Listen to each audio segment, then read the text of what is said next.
Hello everyone, आज हम discuss करने जा रहे हैं राजस्थान के वस्त्र और आभूषण के बारे में। चलिए स्टार्ट करते हैं। जैसा कि हम सभी को पता है कि किसी भी देश प्रदेश की जो जलवायु होती है, जो कंडीशन होती है, जो क्लाइमेट होता है, उसी के अकॉर्डिंग वहाँ के लोग वस्त्र पहनते हैं। अगर हम बात करते हैं राजस्थान की, तो ये एक गर्म प्रदेश है, इसलिए यहाँ के जो लोग हैं वो ज़्यादातर सूती वस्त्रों को प्रेफर करते हैं, यानी कि सूती वस्त्रों को ये लोग ज़्यादा पहनते हैं। राजस्थानी वेशभूषा की बात करें तो सबसे जो इसका अलग अंदाज है वो है इसका रंग बिरंगापन।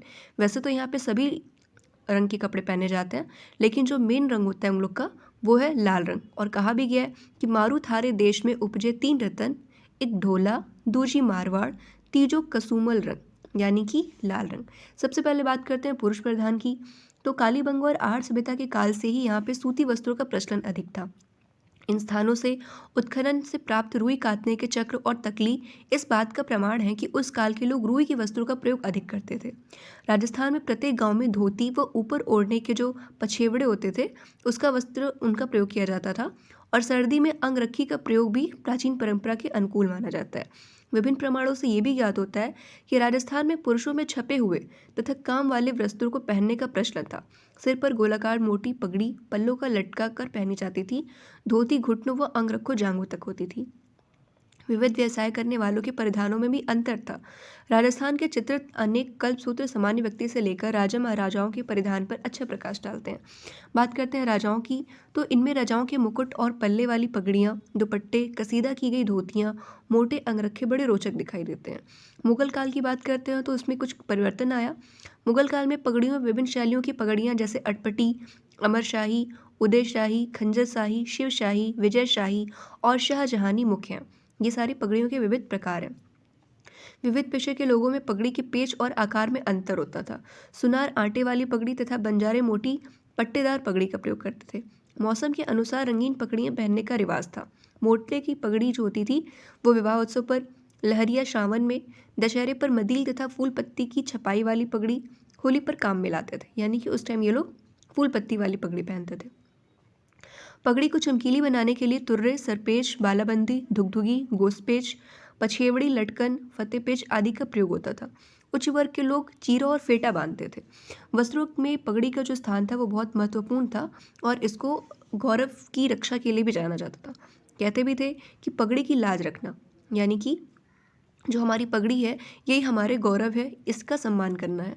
इसका प्रयोग तेज धूप से सिर की रक्षा के साथ साथ व्यक्ति की सामाजिक स्थिति और धार्मिक भावना को व्यक्त करने के लिए भी किया जाता था। राजस्थान में पगड़ी द्वारा विवाह आदि उत्सवों में सम्मान देने की प्रथा जो है वो आज भी विद्यमान है। अंगरखी जो सामान्य जन का पहनावा था, समय के अनुसार परिवर्तित हुआ, इसमें विविध नामों से पुकारे जाने लगा। अंगरखी को विविध प्रकार तथा आकार में बनाया जाने लगा, जिन्हें तनसुख, दुतई, गाबा, गजर, गदर, मिर्जाई, टोड़ी, कानो, डगला आदि कहते थे। सर्दी के मौसम में इनमें रुई भर दी जाती थी। शरद ऋतु में कंधों पर खेस, शॉल, पामड़ी डाल दिए जाते थे। अब पुरुष वेशभूषा के मामले में लगभग संपूर्ण भारत ने पश्चिमी वेशभूषा को अपना लिया है, यानी कि सब लोग अब कोट पैंट, शर्ट पैंट ये सब पहनने लगे हैं।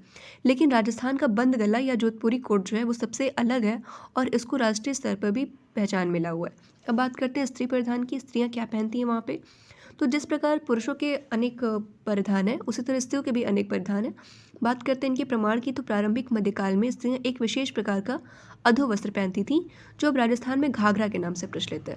पूर्व मध्यकाल तक स्त्रियों की वेशभूषा में अलंकरण, छपाई और कसीदे का काम भी प्रचलित हो गया था। राजस्थान की घुमक्कड़ जाति के और आदिवासी स्त्रियों की वेशभूषा में ये परंपरा आज भी देखी जा सकती है। प्रारंभ में जो अधोवस्त्र कमर में लपेटा जाता था वही कालांतर में घाघरा और घेरेदार कलियों वाला घाघरा बना। इसका छोटा रूप जो होता है वो लहंगा होता है। ऊपर पहने जाने वाले वस्त्रों में कुर्ती विशेष रूप से उल्लेखनीय है। आज भी मारवाड़ में इसका प्रचलन होता है। कुर्ती के नीचे कांचली अर्थात बाह वाली अंगियाँ पहनी जाती थी। साड़ियों के भी विविध नाम प्रचलित थे, जैसे कि चोल, निचोल, पट, दुकुल, अनसुक, वसंत, चीर पटोरी, चोरसो, ओढ़नी, चुंदड़ी, धोरावाली साड़ी आदि। चुंदड़ी और लहरिया राजस्थान की प्रमुख साड़ी रही है। जो चुंदड़ी साड़ी है और जो लहरिया है वो राजस्थान की प्रमुख साड़ी मानी जाती है। स्त्रियों के परिधान के मामले में कई प्रकार के कपड़े प्रचलित थे, जिन्हें जामादानी, किमखाब, टसर, छीट, मखमल, मलमल, पारचा, मसरू, चिक, इलायची, महमूदी चिक, मीरे बागला, नौरंगशाही, बहादुर शाही, फरुख शाही छीट, बाफ्ता, मोमजामा, गंगाजली आदि नाम से जाना जाता था। बात करते हैं इनकी कुछ प्रमुख विशेषताओं की, तो सवाई जय सिंह द्वारा स्थापित 36 कारखानों में से कुछ वस्त्रों से संबंधित थे, जैसे सीवन खाना, रंग खाना, छापा खाना, जहाँ क्रमशः कपड़े सिले, रंगे एवं छापे जाते थे। सामान्यतः रंगाई का काम रंगरेज या नीलगर करते हैं। रंगे जाने वाले वस्त्रों में पगड़ियाँ, साफे, ओढ़नी, घाघरे तथा अंगरखी प्रमुख है। रंगाई के प्रमुख प्रकार पोमचा, लहरिया एवं चुनरी है। यानी कि यहाँ पे जो रंगाई की जाती है उसमें मेनली जो तरीका होता है, जो मुख्य प्रकार है रंगाई का, वो पोमचा, लहरिया और चुनरी है। इसके अलावा रंगरेज चौकड़ी, चौकड़ी का जाल, पतंगा, धनक आदि भाते भी रंगते हैं। जो पोमचा होता है, पोमचा का अर्थ होता है कमल का फूल, यानी कि कमल के फूल के अभिप्राय युक्त ओढ़नी। नवजात शिशु की माँ के लिए मातृपक्ष की ओर से बेटे के जन्म पर पीला पोमचा और बेटी के जन्म पर गुलाबी पोमचा देने की परंपरा रही है। श्रावण की विशेष कर तीज के अवसर पर राजस्थान की स्त्रियां लहरिया भात की ओढ़नी तथा पुरुष लहरिया पगड़ी पहनते हैं। लहरिया 1, 2, 3, 5 और 7 रंगों में बनाए जाते हैं। 5 संख्या शुभ मानी जाती है, अतः मांगलिक अवसरों पर पंचरंग लहरिया पहनी जाती है। यानी ये तिरछे तिरछे लाइनिंग इसमें जो होता है वो लहरिया का मेनली प्रकार माना जाता है। लहरिया के कई भांति भी प्रचलित हैं। प्रतापशाही लहरिया का उल्लेख साहित्य में भी मिलता है। जयपुर के रंगरेज और नीलगर राजशाही लहरिया रंगते थे, जिसमें चमकदार गुलाबी रंग की आड़ी रेखाएं बनती थीं। यदि आड़ी धारियां केवल एक ओर से हो तो वह लहरिया तथा दोनों ओर से एक दूसरे काटती हो तो मोठड़ा कहलाता था। समुद्र लहर का लहरिया जयपुर से रंगरेज रंगते हैं। इसमें चौड़ी चौड़ी आड़ी धारियां बनती हैं। समुद्र लहर भी 2, 3, 5 और 7 रंगों में बनता है। यानी कि जो इनमें मुख्य रंग प्रयुक्त होते हैं वो या तो 2 होते हैं, या तो 3 होते हैं, या 5 या फिर 7। बुद्ध तकनीक में चुनरी के बंधेज सर्वाधिक लोकप्रिय हैं। कोई भी मांगलिक कार्य चुनरी के बिना अपूर्ण होता है। जो धाड़ा अर्थात जोधपुर की बनी चुनरी के रंग बड़े चमकीले, टिकाऊ और जो उसके बंधेज होते हैं वो काफ़ी बारीक होते हैं। बात करते हैं सीकर शेखावटी के बंधेज की गिनती भी बारीक बंधेजों में होती है। नेक्स्ट बात करते हैं पहले राजस्थान में मलयगिरी यानी कि भूरे रंग में रंगा हुआ वस्त्र वर्षों तक सुगंधित रहता था। सिटी पैलेस जयपुर में रखी हुई महाराजा सवाई राम सिंह की अंगरखियाँ भी अभी तक सुगंधित है। अमवा का प्रयोग शिकारी करते थे, जो खाकी रंग से मिलता जुलता था। आज छपाई का काम संपूर्ण राजस्थान में होता है। पीपाड़, जोधपुर एवं पाली में बड़े एवं सशक्त अलंकरण छपते हैं, जिनमें लाल, काले, नीले और हरे रंगों की प्रमुखता होती है। बाड़मेर अजरक पद्धति से छपे वस्त्रों के लिए विख्यात है। नेक्स्ट बात करते हैं लाल और नीले रंग में छकने वाले अजरक की विशेषता है दोनों ओर की छपाई। इसके अलंकरण ज्यामितीय होते हैं और तुर्की टाइलों से बहुत ज़्यादा मिलते जुलते हैं। आहड़ और भीलवाड़ा में मुख्य रूप से लाल और काले रंग में चुनरी की छपाई होती है, पर ओढ़नी को आकर्षक बनाने के लिए तोता, मोर या ऐसे ही फूल पत्ती पीले, गुलाबी और हरे रंगों से बना देते हैं। अकोला में बड़े पैमाने पर छपाई के कारण यह कस्बा छीपों का अकोला कहलाता है। बात करते हैं बगरू, जो कि जयपुर में है। अपने स्याह बैगर यानी काला लाल छपाई के लिए विख्यात है, जिसमें माटिया रंग की जमीन पर लाल काले में फूल पत्ती, पशु पक्षी और अनेक प्रकार के संयोजन बनाए जाते हैं। बात करते हैं सांगानेर, जो कि वो भी जयपुर में है। तो सांगानेर में अनेक अन्य स्थानों से भिन्न प्रकार के अत्यंत ही उत्तम प्रकार के सुरुचिपूर्ण अलंकार छपते हैं। यहाँ के छीपों का प्रमुख योगदान सुंदर, सौम्य और मोहक रंग तथा लयनात्मक बूटियों में है। पंखुड़ियों के घुमाव, पत्तियों के झुकाव एवं फूलों की बारीकी को देखकर ऐसा प्रतीत होता है मानो ठप्पा बनाने वाले खरीदारी ने इन्हें फूलों का वैज्ञानिक अध्ययन किया है। आगे बात करते हैं Sanganeri hand block print, Bagru hand block print तथा कोटा डोरिया को हैंडीक्राफ्ट से संबंधित श्रेणी में भौगोलिक संकेतक प्राप्त हो चुका है। यानी कि ये सारी को फिजिकल इंडिकेटर मिल चुका है। बात करते हैं भौगोलिक संकेतक औद्योगिक संपत्ति का एक पहलू होता है, जो किसी उत्पाद के देश या उत्पत्ति स्थान का हवाला देते हैं, जो ऐसी गुणवत्ता एवं विशेषता का आश्वासन देते हैं जिनका संबंध अनिवार्य रूप से उस परिभाषित भौगोलिक स्थान, क्षेत्र या देश के साथ होता है। बुनकरों द्वारा उत्कृष्ट कपड़ों में कैथून, मांगरोल यानी कि कोटा का मसूरिया, तनसुख, मथानिया, जोधपुर की मलमल, बीकानेर, जैसलमेर की ऊन विविध मूल्यवान परिधानों के काम आते थे।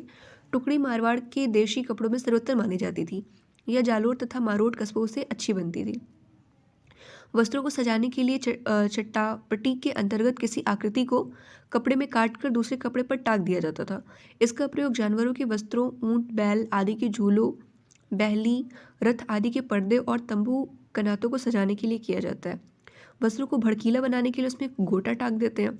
सूती तानों पर बादले के बाने से बनी हुई बेल को गोटा कहते हैं। गोटा के जो प्रकार होते हैं उसमें लप्पा, लप्पी, बाकड़ी आदि इसके मुख्य प्रकार हैं। चौड़ाई के अनुसार गोटा चौमासिया, 8 मासिया आदि प्रकार का होता है। चौड़ा गोटा लप्पा और कम चौड़ाई वाला लप्पी कहलाता है।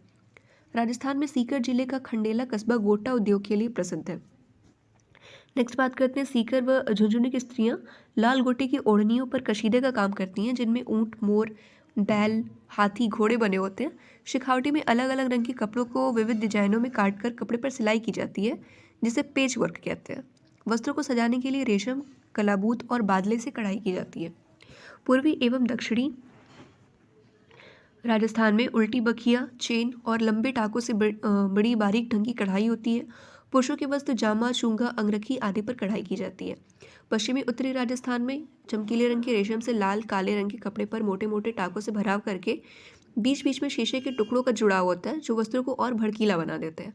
जैसलमेर, बाड़मेर आदि क्षेत्रों में ऐसी कढ़ाई आज भी प्रचलित है। अब बात करते हैं आभूषण की। तो आभूषण एक ऐसा चीज़ होता है जिससे कि कोई भी स्त्री या पुरुष और ज़्यादा आकर्षक दिखता है। तो स्त्रियों में जो ये चाह होती है वो पुरुषों की तुलना में थोड़ी अधिक होती है। राजस्थान में प्राचीन काल से आभूषणों के प्रयोग के प्रमाण मिलते हैं, यानी कि पहले के ज़माने में कालीबंगा, आर्य सभ्यता के काल में स्त्रियां मिट्टी और चमकदार पत्थरों के आभूषण धारण करती थीं। कुछ चुंगकालिक मिट्टी के खिलौनों और फलकों से ज्ञात होता है कि स्त्रियां हाथ में चूड़ियां और कड़े, पैरों में खड़वे और गले में लटकन वाले हार पहनती थीं। ये तो सोने, चांदी, मोती और रत्नों से निर्मित थे। निर्धन स्त्रियां कांस्य, पीतल, तांबा, कौड़ी, सीप और मूंगे के गहनों से खुद को सजाती थीं। हाथी दांत से निर्मित आभूषण भी प्रयोग किए जाते थे। मध्यकाल तक आभूषण की बनावट में काफ़ी परिवर्तन आ गया था। तत्कालीन साहित्य और शिल्प में इसकी अनेक बानगियाँ देखी जा सकती हैं। ओसियां, नागदा, दिलवाड़ा, कुंभलगढ़ आदि की मूर्तियों में कुंडल, हार, बाजूबंद, कंकड़, नुपुर, नुपुर यानी कि पायल, मुद्रिका यानी अंगूठी आदि के अनेक रूप और आकार प्रकार दृष्टिगोचर होते हैं, यानी कि दिखाई देते हैं। आभूषण के ये प्रकार वर्तमान काल तक प्रचलित है, यानी अभी लोग पहनते हैं। बात करते हैं स्त्रियों के आभूषण की, तो इसमें जो मेन होता है वो होता है गहने का बोर, बोरला, शीशफूल, रखड़ी और टीका, जो कि सिर पे पहना जाता है। कंठ में धारण किए जाने वाले कुछ आभूषण हैं, जैसे थमड़ियों, थेड़ियों, आड़, मुठिया, झालरा, ठुस्सी। गले में और वक्ष पर धारण किए जाने वाले आभूषणों में तुलसी, बजट्टी, हालरों, हांसली, तमड़िया, पोत, चंद्रहार, कंठमाला, हमेल, हाकर, मालल्या, छिपकली, हंसहार, सरी, कंठी आदि प्रमुख है। कानों में पहने जाने वाले आभूषणों में कर्णफूल, पीपल पन्ना, फूल, झुमका, अंगूठिया, झेला, लटकन, टोटी आदि है। हाथों में पहनने के लिए कड़ा, कंकड़, मोकड़ी, मोकड़ी यानी कि लाख से निर्मित चूड़ी, कतरिया यानी कांच की चूड़ी, नोगरी, चाट, गजरा, गोखुरी चूड़ी आदि है। इस प्रकार उंगलियों में पहनने के लिए बीटी, दामड़ा, हथपान, छड़ा, पाँव के लिए कड़ा, लंगर, पायल, पायजेब, घुंघरू, नुपुर, झांझर, नेवरी आदि पहने जाते हैं। नाक में पहनने के लिए नथ, बेसर, बारी, भोगली, कांटा, चूनी, चोप, भंवरकड़ी आदि और कमर में कंदोरा या करधनी पहने जाते हैं।